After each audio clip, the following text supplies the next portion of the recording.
Boa noite a todos. Nós vamos dar continuidade ao nosso estudo sobre 7 homens que, em certas situações da sua vida, houve certos acontecimentos, certos episódios em que eles disseram pequei.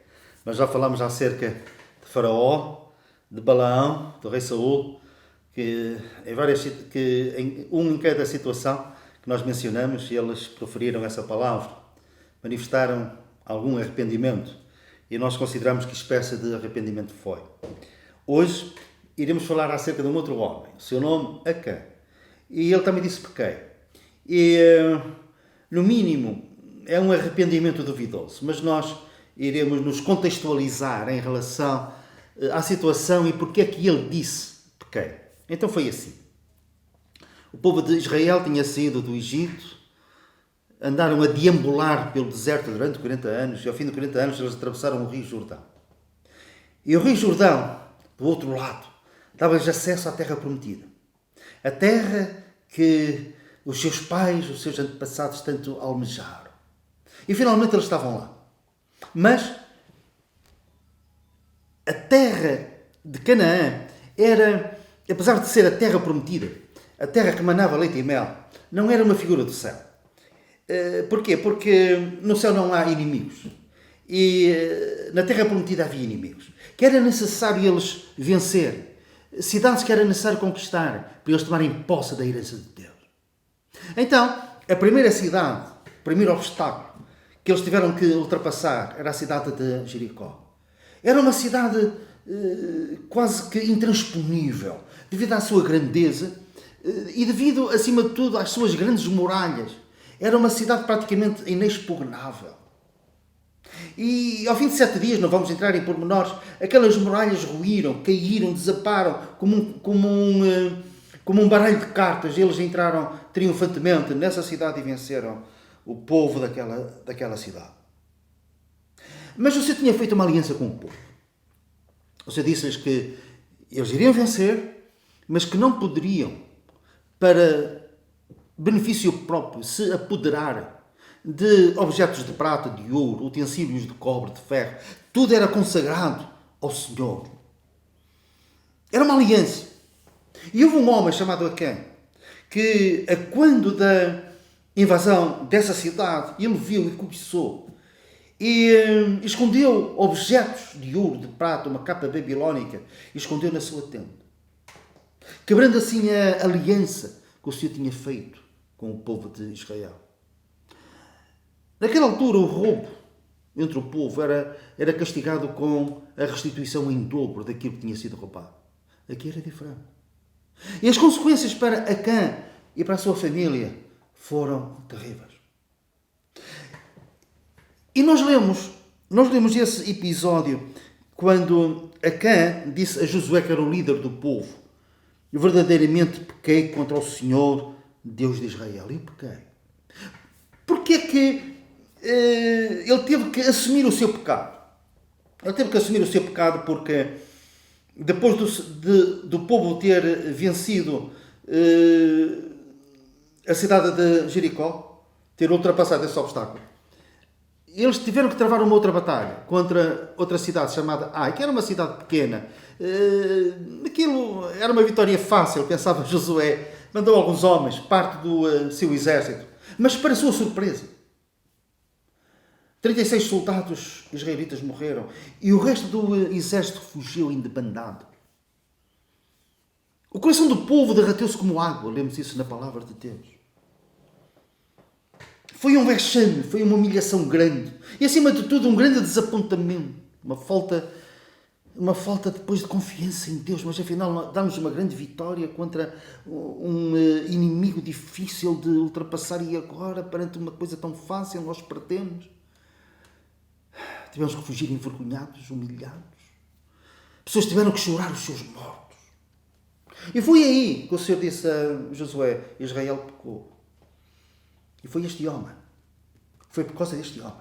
Quando o Senhor diz Israel pecou, referia-se a um homem. Que ele próprio depois assumiu que tinha feito isso. Acã disse: eu quando vi entre os despojos uma boa capa babilónica, 200 ciclos de prata e uma barra de ouro do peso de 50 ciclos, Cobicei-os e tomei-os, e eis que estão escondidos na terra, no meio da minha tenda, e a prata por baixo. Josué capítulo 7, versículos 20 e 21. Por causa do pecado de um homem, sofre a sua família e sofre uma nação. Três lições importantes que eu quero tirar do pecado deste homem.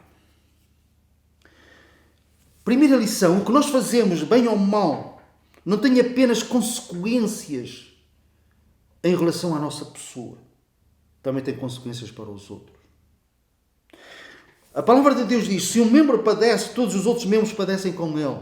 Se um é honrado, todos os membros se regozijam com ele. Isto é, as minhas vitórias têm repercussões na vida dos outros e as minhas derrotas também. E Paulo, escrevendo aos Romanos, diz: nenhum de nós vive para si mesmo. Às vezes nós pensamos assim: a minha vida só me diz respeito. Não é bem assim. O que eu faço pode ter repercussões na vida dos outros. Pode ter repercussões na minha empresa, pode ter repercussões na minha família, na igreja onde eu estou. Apenas um exemplo. Miriam, a irmã de Moisés e de Arão, ela revoltou-se, ela rebelou-se contra a autoridade dos seus irmãos. E a certa altura ela disse: mas Deus fala apenas por eles, também não fala por nós, também não fala por mim, por outras palavras. E por causa disso ela ficou leprosa. Vocês dizem: sofreu as consequências do seu pecado. Pois, mas por causa do seu pecado e da sua doença, o acampamento de Israel não pôde ser levantado, ficou retido, eles não puderam continuar a viagem durante 7 dias por causa do pecado de Miriam. Há progressos na obra de Deus, por exemplo, que não são verificados porque alguém pecou, está a pecar e não reconheceu genuinamente o seu pecado. E isso deve acarretar para nós uma grande responsabilidade. Segunda lição: a quem teve um arrependimento genuíno ou foi duvidoso? Para uns duvidoso. Eu não sei se é um arrependimento duvidoso ou se é um arrependimento genuíno, mas uma coisa nós sabemos: que apesar de ele ter dito pequei, ele não disse aquilo que Saul disse: honra-me porém. Não, ele assume o seu pecado. O Senhor perdoa o seu pecado se foi um arrependimento genuíno? Sim, mas não o ilibou de sofrer as consequências disso. O Senhor perdoa-nos, mas os nossos pecados podem ter consequências a nível do testemunho. Podem acarretar perdas familiares, bens materiais, saúde física e espiritual. E podíamos acabar a nossa carreira triunfantemente cortando a meta correndo. E podemos cortar a meta arrastando-nos penosamente e não defraudando a bandeira que temos em Cristo. Terceira lição e última: enquanto houver pecados ocultos, não há vitória. David disse: enquanto eu mantinha escondidos os meus pecados, o meu corpo definhava, estava sem forças, sem ânimo. E não somente o seu corpo, mas também a sua alma definhava, enquanto eu escondia os meus pecados. Depois ele acrescenta: então reconheci e não encobri as minhas culpas. Ele confessou, ele não encobriu. Há pecados secretos, aquilo que eu chamo pecados de estimação, que se calhar só nós já conhecemos. Cometemos esses pecados sozinhos, quando não está ninguém em casa. Ou então fora, longe da nossa casa, num lugar onde ninguém nos conhece, mas o Senhor vê. E guardamos esses pecados no nosso coração. Cuidado. Isso pode acarretar um grande prejuízo para a nossa alma e até para a vida dos outros. Há uma prática que no meio conhecido como meio evangélico tem alguns anticorpos, que é a confissão. A confissão. Isto explica-se pelo facto de grande parte de nós, no nosso país, nós vimos do catolicismo e nós sabemos o que é que representa a confissão no meio católico. Eu estive lá, eu sei como é, eu também ouvi da parte do padre, no fim de ter confessado os meus pecados a ele, ele me dizer eu te absolvo e depois mandava-me fazer penitência rezando. Ora, isto à luz da Bíblia não tem nenhuma base, não tem solidez alguma. Quem nos pode perdoar os pecados é o Senhor. Se confessarmos os nossos pecados, Ele é fiel e justo para nos perdoar os pecados e nos purificar de toda a injustiça. Nossos pecados. Pai, pequei contra os céus e perante Ti. Pequei contra os céus. Mas também, quando pecamos contra os outros, deve haver confissão. É o apóstolo Tiago que diz: confessei as vossas culpas, os vossos pecados uns aos outros para que sejais curados, para que sareis. Há muita dor espiritual, dor de alma, de coração e dor física, que se deve ao facto de não haver confissão em relação a certos pecados. Finalizamos assim. Eu costumo dizer que a vida é curta demais para nós aprendermos só à custa dos nossos próprios erros. Devemos aprender também à custa dos erros dos outros. E neste caso, aprendermos com o pecado de Acã, as consequências que isso teve para a sua vida e as consequências que ele teve, que isso também teve para o seu povo. Sejamos cuidadosos, sejamos cautelosos.